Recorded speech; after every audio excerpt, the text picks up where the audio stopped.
The darkness of space held no beauty for Commander Veltar as he stood in the center of his command chamber. The organic walls around him pulsed with a soft green light, matching the rhythm of his own heartbeat. Through the bio-neural interface, he could feel every part of his ship like it was his own body.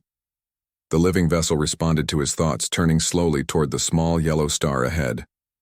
12 massive bioships followed his lead. Each one was over 2 kilometers long, their hulls covered in thick scales that could heal from most damage. Inside each ship, thousands of Orthac warriors waited for orders. They had done this 17 times before, conquering entire star systems with ease. Veltar's second-in-command, Morgan, approached with information about the system ahead. The scanner readings showed a simple setup: 1 star, several dead rocks, and 1 blue-green planet in the habitable zone. Basic metal constructs orbited the planet, probably space stations or primitive ships. Another easy harvest, Morgan said, his voice carrying the confidence of someone who had never seen defeat. The metal constructs are crude, no biotechnology detected. These creatures have not even learned to grow their ships. Veltar nodded. In his 300 years of life, he had seen many species try to resist the hegemony.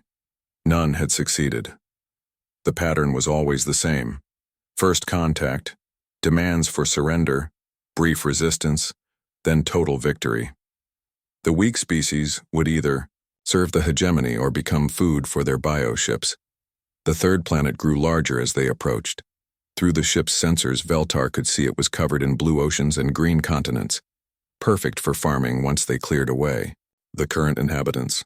The metal structures in orbit were laughably primitive compared to Vorthak biotechnology. Meanwhile, billions of kilometers away, Captain Hyun Woo sat in his command chair aboard the UES Indomitable.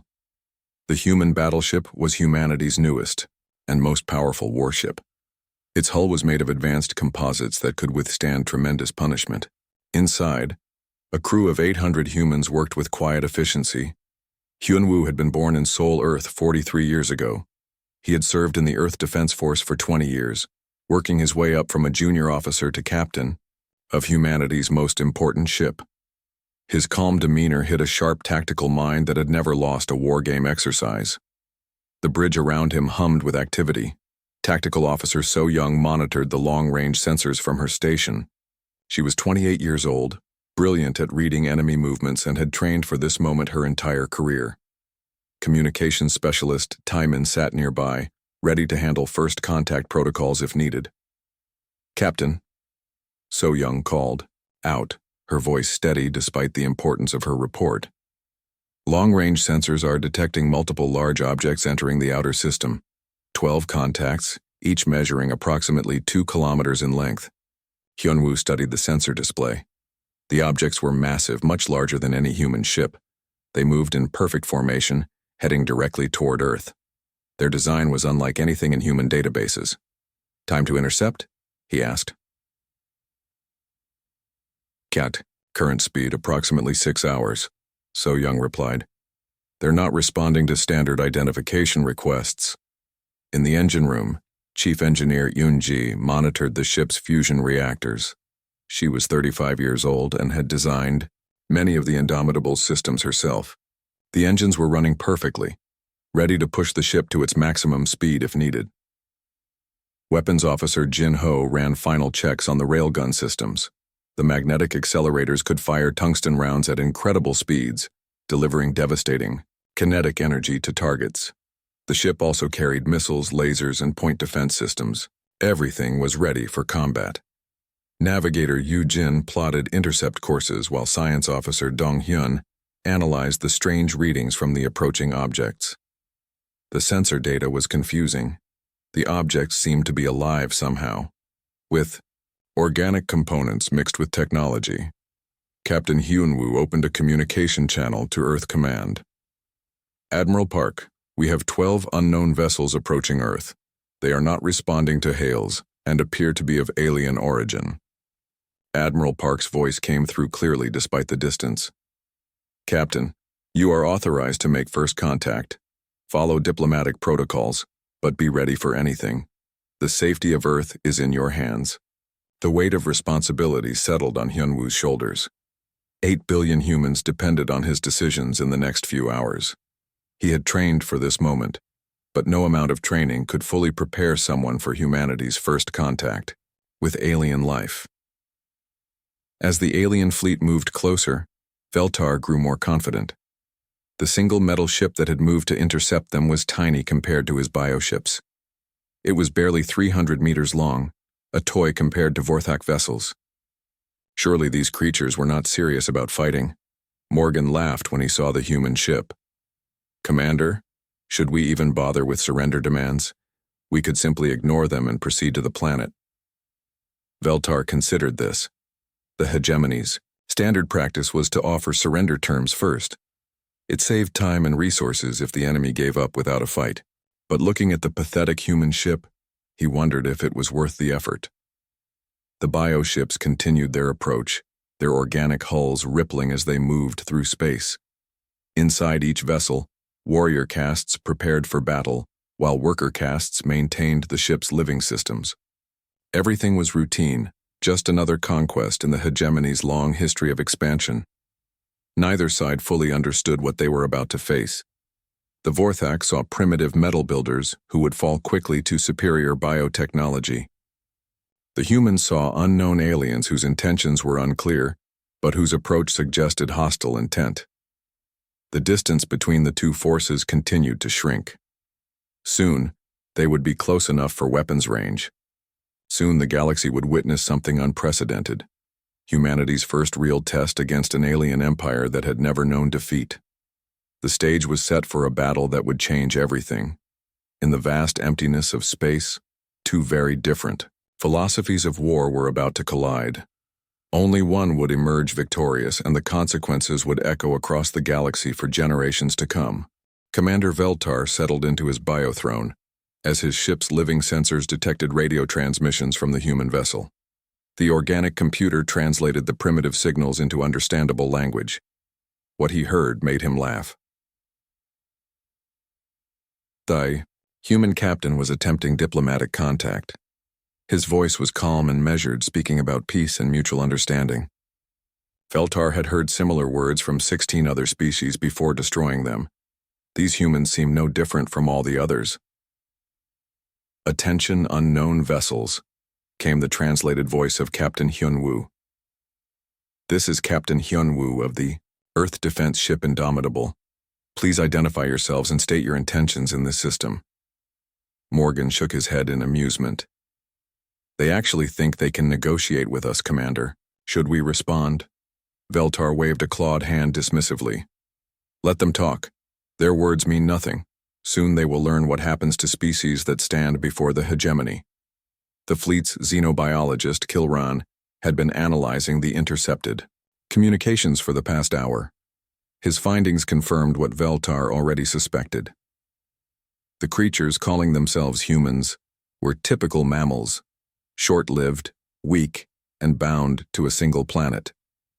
Their technology was crude metal and electronics, showing they had not learned to blend biology with engineering. "Commander," Kilran reported, "these humans appear to be bipedal mammals with an average lifespan of less than 100 standard years. Their ship construction indicates they are still in the early stages of space development. I estimate their civilization is perhaps 2,000 years old at most." The other officers on the bridge laughed at this news. 2,000 years was nothing to the Vorthak, who had been traveling between stars for over 50,000 years. These humans were children trying to play with adults. Aboard the Indomitable, the mood was very different. Captain Hyunwoo had been trying to establish communication for over an hour with no response. The alien ships continued their approach without slowing down or acknowledging human attempts at contact.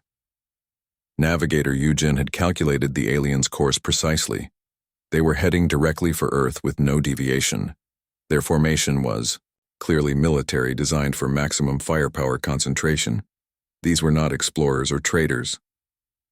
Science officer Dong Hyun studied the sensor readings with growing concern. The alien vessels were like nothing in human experience. They seemed to be alive, with organic components that pulsed and moved. Energy readings suggested they were powered by some form of biofusion, far more advanced than human technology. "Captain," Dong-hyun reported, "I'm reading massive energy signatures from all 12 vessels. They appear to be charging weapon systems." Tactical Officer So Young confirmed the readings from her station. The alien ships were preparing for battle. Their approach vector would bring them into weapons range in less than 2 hours. Communications specialist Tai Min tried every frequency and protocol in human databases. Mathematical sequences, prime numbers, musical patterns, even simple pictographs transmitted in light pulses. The aliens ignored every attempt at communication. Chief Engineer Yoon-ji monitored the ship's systems from the engine room. The fusion reactors were running at optimal efficiency, ready to provide maximum power for combat maneuvers. She had worked on this ship for 3 years, knowing it might one day face an enemy unlike anything humanity had encountered. Weapons Officer Jin Ho ran diagnostics on every system under his command. The railguns were functioning perfectly, their magnetic coils charged and ready. The missile tubes were loaded with humanity's most advanced warheads. Point defense lasers tracked imaginary targets, their targeting computers calculating firing solutions. Captain Hyunwoo made a decision that would define humanity's future. These aliens had ignored every attempt at peaceful contact. Their course and formation showed hostile intent. He could not allow them to reach Earth without a fight. "All stations, this is the captain," he announced over the ship's communication system. "We are now at condition red. This is not a drill. Prepare for combat with hostile alien forces." The crew responded with trained efficiency. Damage control teams sealed non-essential sections. Medical personnel prepared for casualties. Every department reported ready for battle. Meanwhile, Veltar grew impatient with the human attempts at communication. The tiny ship was still transmitting messages, now in mathematical sequences that suggested basic intelligence. But intelligence meant nothing without power to back it up. "Morgan," he ordered, "signal the fleet to increase speed. These creatures are wasting our time with their primitive chatter." The 12 bioships accelerated toward Earth. Their living engines produced no exhaust, drawing power directly from organic fusion chambers deep within their hulls. To the Vorthak, this was routine. They had performed this same maneuver countless times against countless species. Kilran continued his analysis of human communications. He found references to something called the United Nations, suggesting these creatures had recently unified their planet. This was typical of species about to enter space.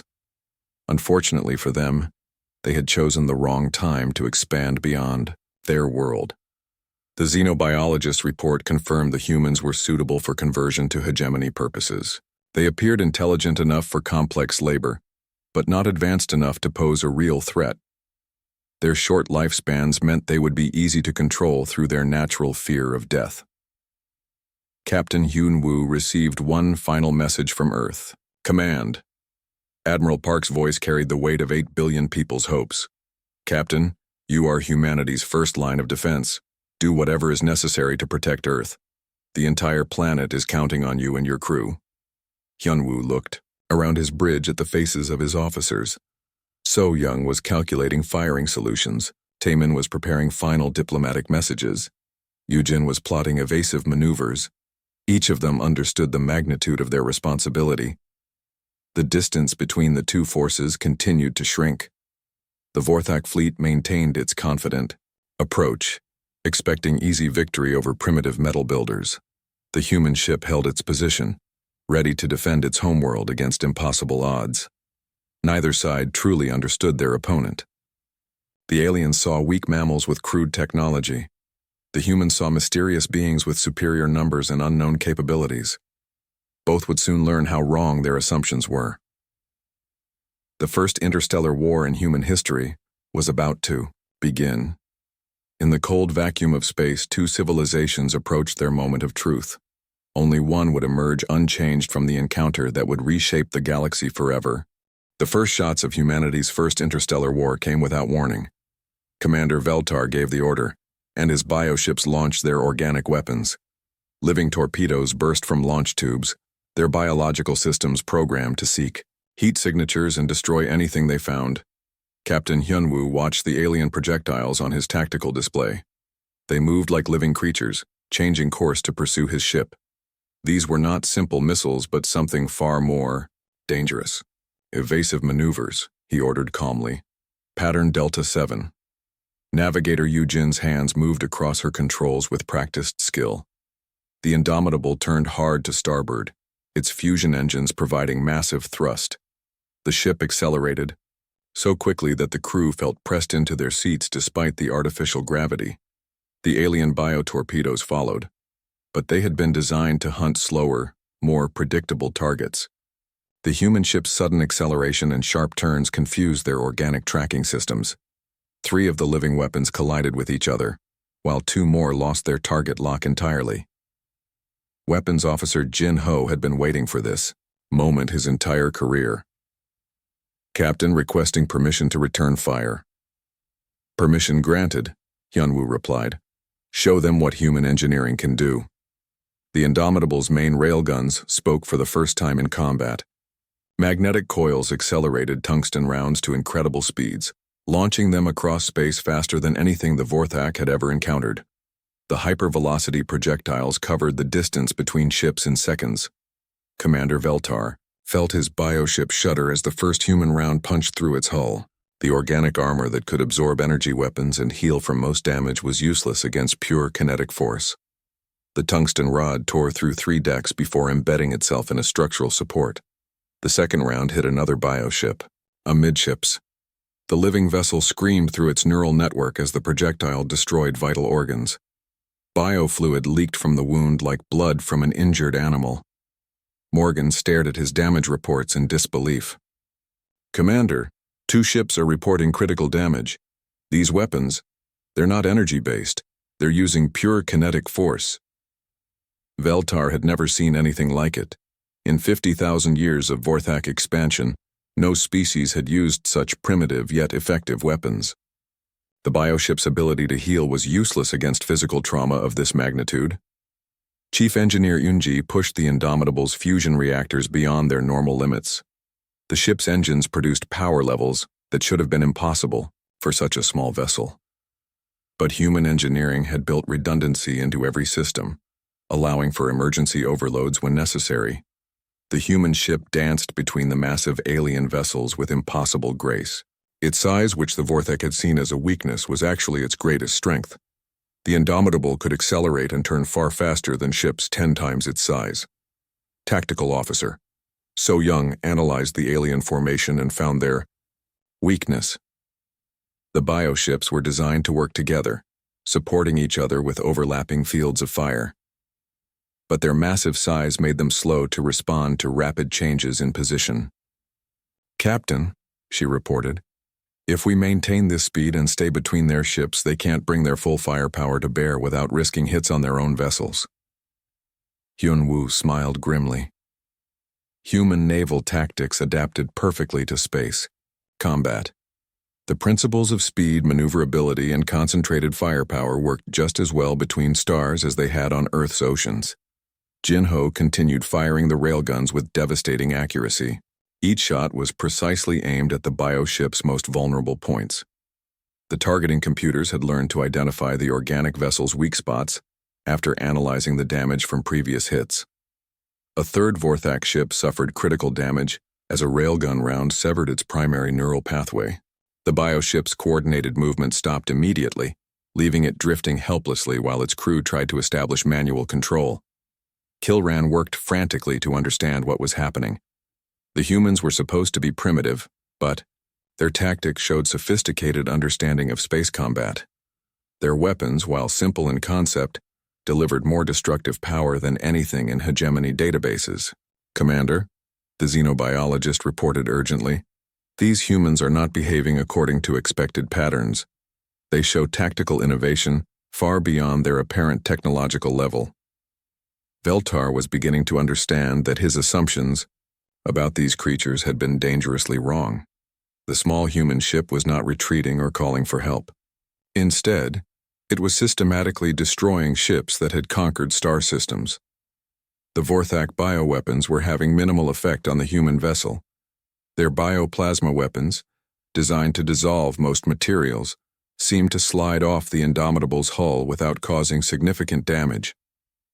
The ship's armor was specifically designed to resist energy-based attacks.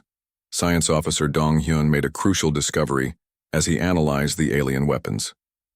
Captain, their projectiles are biological. They're designed to seek heat and organic signatures. But our ship's exterior is too cold and our hull is entirely synthetic. This explained why the alien torpedoes kept missing. They were hunting for organic targets that didn't exist on human ships. The Vorthak had never encountered a species that built purely mechanical vessels. Communications specialist Tai Min intercepted alien transmissions as the battle continued. The universal translator was beginning to decode their language.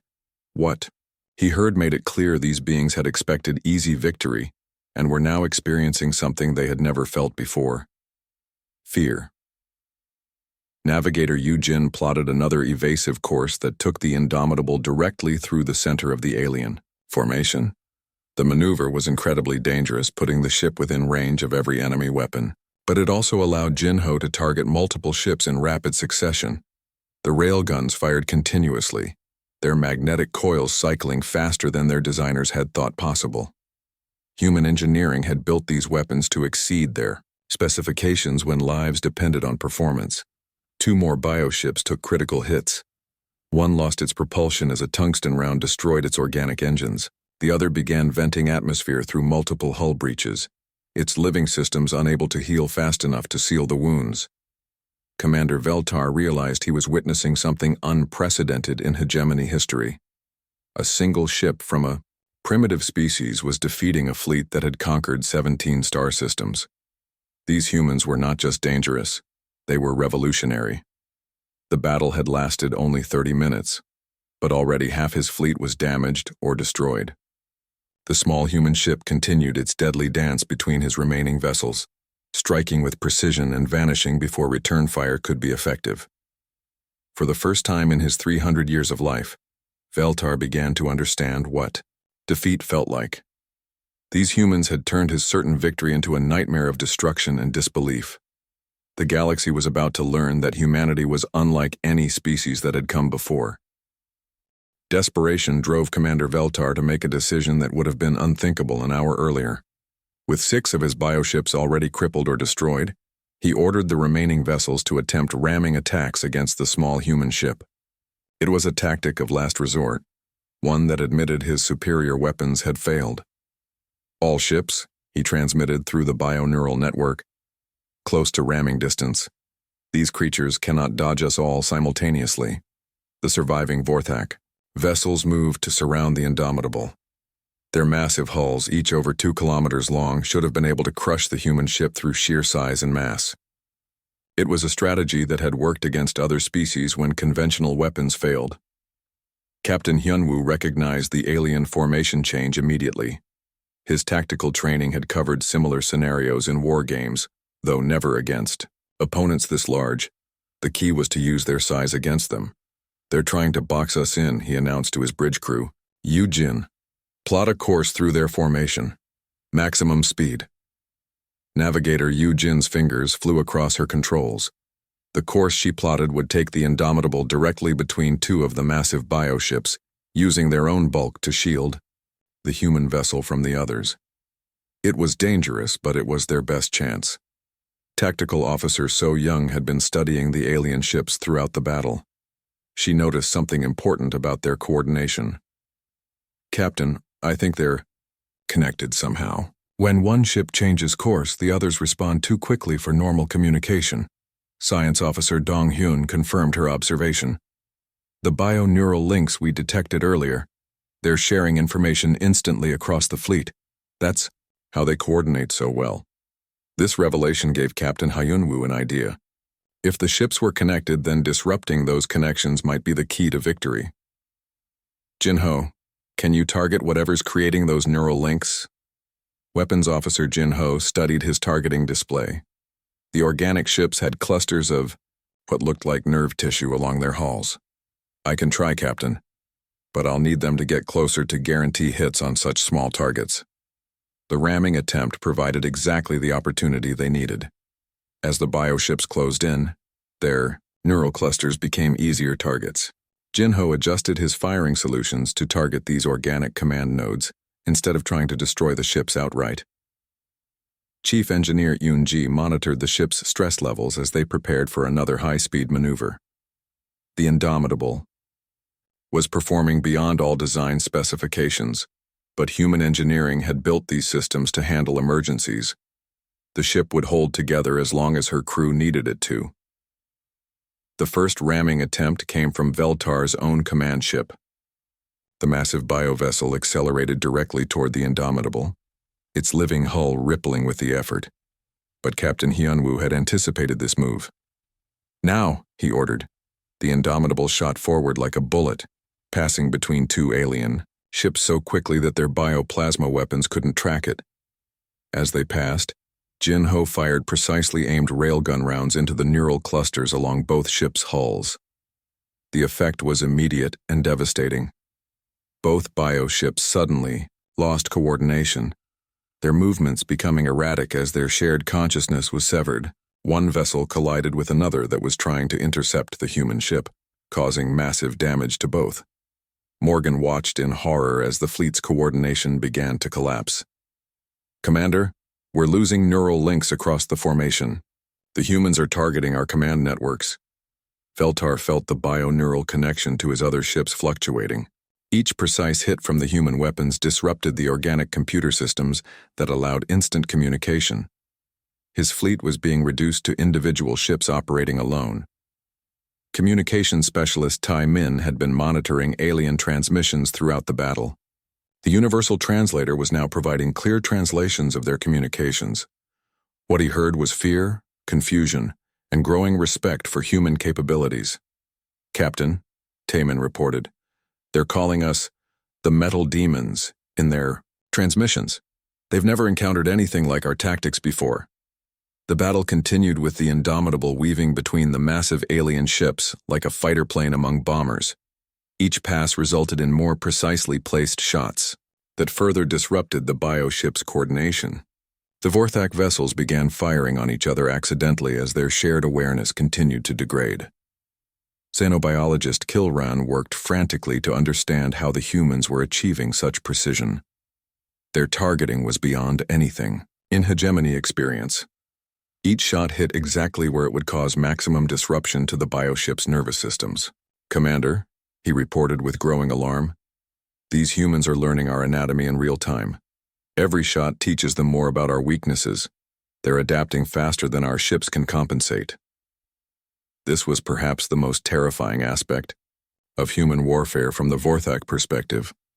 Other species fought with predictable patterns, using the same tactics throughout a battle. But humans changed their approach constantly, learning from each exchange and improving their performance. Navigator Yujin plotted increasingly complex maneuvers as the battle progressed. Each course change was designed to maximize their advantages while minimizing exposure to enemy fire. The Indomitable moved through space like it was dancing, every movement perfectly calculated. The 8th Vorthak ship fell to human weapons when a railgun round severed its main neural trunk. The massive biovessel shuddered and went dark, its living systems shutting down one by one. Veltar realized he had lost 2/3 of his fleet to a single human ship. Chief Engineer Yoon-ji reported that the ship's systems were actually performing better than expected. It was as if the crew's determination was somehow enhancing their technology's effectiveness. The fusion reactors ran smoother, the weapons fired faster, and the navigation systems responded more precisely. Science Officer Dong Hyun had been analyzing this phenomenon throughout the battle. "Captain, I think there's something about human psychology that makes our technology work better under stress. Our equipment responds to our emotional state somehow. This was uniquely human. Other species built technology that operated independently of their creator's mental state. But human engineering seemed to incorporate the builder's intentions and emotions into the very structure of their machines." Weapons Officer Jin-Ho continued his methodical destruction of the alien fleet's coordination systems. His targeting had become almost artistic in its precision. Each shot not only damaged the enemy, but demonstrated human capability to learn and adapt. Commander Veltar watched his remaining ships struggle to maintain formation. The humans had turned his greatest strength into a weakness. The bio-neural network that made Vorthak fleets so effective had become a vulnerability that the humans exploited with surgical precision. 4 bioships remained functional, but they were no longer fighting as a coordinated fleet. They were individual vessels trying to destroy an enemy that had already proven superior in every aspect of space combat. For the first time in hegemony history, a Vorthak commander was considering retreat from a battle against a technologically inferior opponent. These humans had revealed capabilities that would change everything the galaxy thought it knew about warfare and civilization. The final phase of the battle began with only 4 Vorthak bioships remaining functional against the lone human vessel. Commander Veltar's fleet had been reduced from 12 mighty warships to a handful of damaged vessels struggling to coordinate their attacks. The Indomitable showed signs of battle damage but continued to fight with the same deadly precision that had characterized the entire engagement. Captain Hyunwoo stood on his bridge, his uniform torn from when a console had exploded earlier. Blood from a small cut on his forehead had dried, but his eyes remained sharp and focused. Around him, his crew worked with the same calm efficiency they had shown from the beginning, as if defeating a superior alien fleet was routine. "Status report," he requested quietly. Tactical Officer So Young checked her displays before responding. 4 enemy vessels remaining, Captain. All show damage to their coordination systems. They're operating independently now. Chief Engineer, Kunji's voice came through the communication system from the engine room. "Fusion reactors at 92% efficiency. We can maintain current performance for another 6 hours if needed." Weapons Officer Jin Ho reported next. "Railgun systems operating normally. Ammunition reserves at 70%. Point defense systems have intercepted all incoming projectiles." The crew's calm professionalism in the face of overwhelming odds exemplified everything that made humanity dangerous to its enemies. They faced impossible situations with determination and skill, turning disadvantages into victory through pure, stubborn refusal to accept defeat. Navigator Yu Jin had been planning their next maneuver when she noticed something unusual about the alien ship's movements. "Captain, the remaining enemy vessels are beginning to pull back. Their formation suggests they might be preparing to withdraw." Commander Veltar was indeed considering retreat, something that went against every instinct he possessed. In 300 years of life and countless battles, he had never faced an enemy like these humans. They fought with a combination of tactical brilliance, technological innovation, and sheer courage that was unlike anything in hegemony experience. His remaining ships were damaged and demoralized. The bio-neural network that connected them flickered, weakly, disrupted by precise human weapons fire. For the first time in Vorthak history, a fleet commander was preparing to flee from what should have been easy prey. "Morgan," he said quietly, "signal the fleet to prepare for withdrawal." His second-in-command stared at him in disbelief. "Commander, we cannot retreat from primitives. The hegemony has never faced anything like these. Humans." Veltar interrupted. "Look at your displays. Look at what one of their ships has done to us. These are not primitives." Science Officer Dong Hyun detected the energy signatures of the alien ships changing.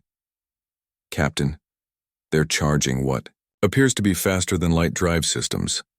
I think they're preparing to leave." Captain Hyunwoo made a decision that would define humanity's relationship with the galaxy for generations to come. Instead of pressing his attack to destroy the remaining ships, he ordered his weapons to stand down. "Open a communication channel," he told Taimin. "All frequencies."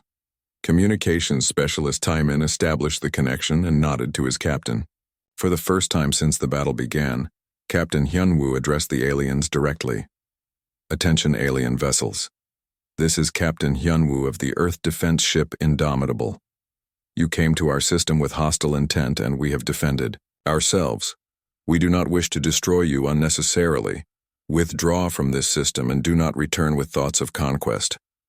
Commander Veltar heard the translated message through his ship's bio-neural interface. The human captain's voice was still calm and controlled, showing no sign of the battle fury that should have possessed any warrior after such a fight. This restraint was perhaps more impressive than their tactical skills. The alien commander activated his own communication system. Human captain, I am Commander Veltar of the Vorthak Hegemony 3rd Expeditionary Fleet. We acknowledge your victory today, but you should know that the Hegemony commands thousands of ships across 17 star systems. This defeat will not go unanswered. Captain Hyunwoo's response was immediate and confident. Commander Veltar, tell your hegemony that humanity offers friendship to those who come in peace, but to those who come seeking conquest, we promise only destruction. Today you learned what one human ship can do. Imagine what our entire fleet would accomplish. The truth was that the Indomitable was currently humanity's only major warship, but the aliens didn't need to know that. The reputation earned in this battle would be worth more than a dozen additional vessels. Xenobiologist Kilran had been recording everything for his report to the Hegemony Council. Commander, these humans have displayed capabilities far beyond their apparent technological level. Their adaptability, their tactical innovation, their refusal to surrender against impossible odds. They represent something entirely new. As the surviving Vorthak ships prepared to enter faster than light travel, Commander Veltar transmitted one final message. Captain Hyunwoo, you have fought with honor today. The galaxy will remember this battle, and the name of humanity will be spoken with respect among the stars. The alien ships vanished in flashes of bioluminescent energy, leaving the Indomitable alone in the outer system. Captain Hyunwoo and his crew had won humanity's first interstellar battle through superior tactics, better training, and the kind of determination that had carried their species through ice ages and world wars. Communications specialist Timon received an urgent message from Earth. Captain Admiral Park is requesting an immediate report. Tell the Admiral that the alien fleet has been defeated and is withdrawing from the system, Hyunwoo replied. Earth is safe. The cheers that erupted across the bridge were brief, but heartfelt. They had done the impossible, defending their homeworld against a technologically superior enemy through skill and courage. Chief Engineer Yoon-ji joined them on the bridge for the first time since the battle began. Captain, the ship performed, beyond all specifications today. It's almost like the Indomitable knew what was at stake. Science Officer Dong-hyun had been analyzing the battle data throughout the engagement. Captain, we learned something important today. Our technology doesn't just work better when we're determined to protect something we care about. It becomes an extension of our will to survive and defend others. This was perhaps humanity's greatest advantage.